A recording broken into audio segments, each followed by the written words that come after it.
আরজিকর কাণ্ডে খুব দ্রুত বিচার চেয়ে সাধারণ মানুষ পথে নেমেছেন।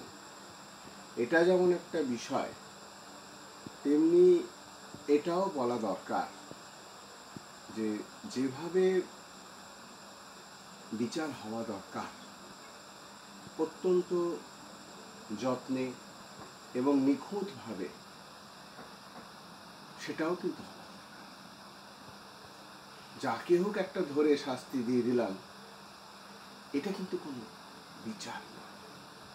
বিচারের একটা খুব বড় তত্ত্ব আছে। শত অপরাধী ছাড়া পেয়ে যাক, একজন নিরপরাধও যেন কষ্ট না পায়, এই জায়গাটা দেখতে হবে। এছাড়া বেনিফিট অফ ডাউট বলে একটা কথা আছে।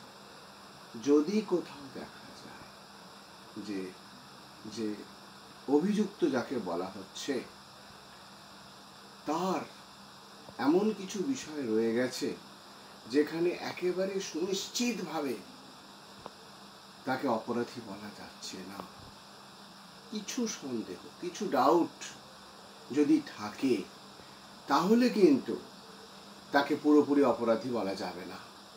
এই বেনিফিট অফ ডাউট, তাহলে কি করতে হবে? তাহলে খুব যত্ন করে নিরপেক্ষভাবে, আবেগহীনভাবে অনুসন্ধান করতে হবে, তদন্ত করতে হবে। সেখানে কোন রকম অযৌক্তিক কিছু চাপিয়ে দেওয়া চলবে না। এই যে একটা পরিস্থিতি, তার সঙ্গে আরেকটা জিনিস জুড়ে গেছে, আমরা দেখতে পেয়েছি, সাধারণ মানুষের একটা ধারণা হয়ে গেছে যে প্রমাণ লোপাটের কিছু ঘটনা ঘটেছে। কিরকম?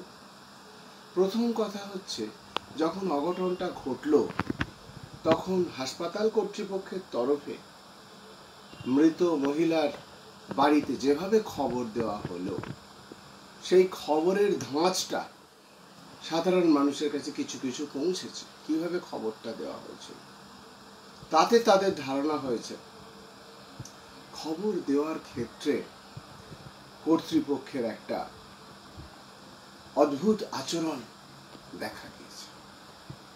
তারপর কি দেখা গিয়েছে?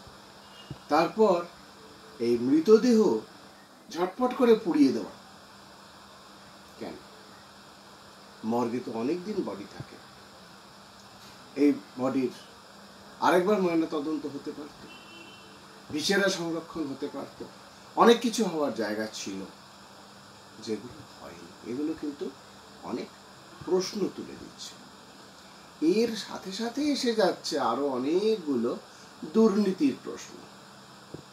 হাসপাতালের অভ্যন্তরে ওষুধ কেনা সংক্রান্ত, জিনিসপত্র কেনা সংক্রান্ত এবং মৃতদেহের বিভিন্ন অঙ্গ প্রত্যঙ্গ বিক্রয় করা সংক্রান্ত অনেক রকম সব প্রশ্ন এসে গেছে, যেগুলোর সুনির্দিষ্ট বিচার হওয়া দরকার।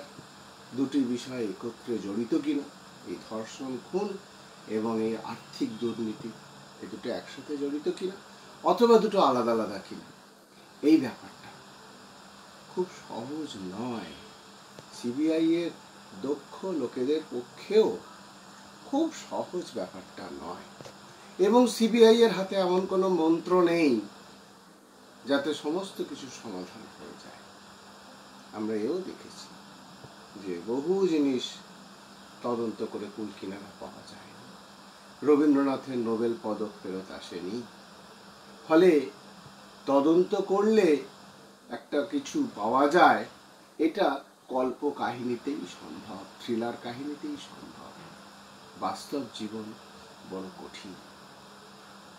আর এটা আমার মনে হচ্ছে সাধারণ মানুষ এই আন্দোলন করছে, এই আন্দোলনকে সেলাম, শ্রদ্ধা সবকিছু জানিয়েই বলছি, বিচার ব্যবস্থাকে তাদের নিজেদের ছন্দেই কাজ করতে দিতে হবে। ধর্ষণের বিচারটা হবে কিন্তু জেলা আদালতে, ডিস্ট্রিক্ট জাজের কাছে, সেশনস জাজ যাকে বলা হয়, এবং সেটা রয়েছে এক্ষেত্রে কলকাতার শিয়ালদা কোর্টে। সেখানেই বিচারটা হবে। আর হাইকোর্ট সুপ্রিম কোর্টের কাজ কি, যে যাতে কোনোভাবে যে বিচার প্রক্রিয়া কলুষিত না হয় সেই জিনিসটা তারা উপর থেকে লক্ষ্য রাখছেন। হাতে করে কাজ করা এক, আর লক্ষ্য রাখা আরেক।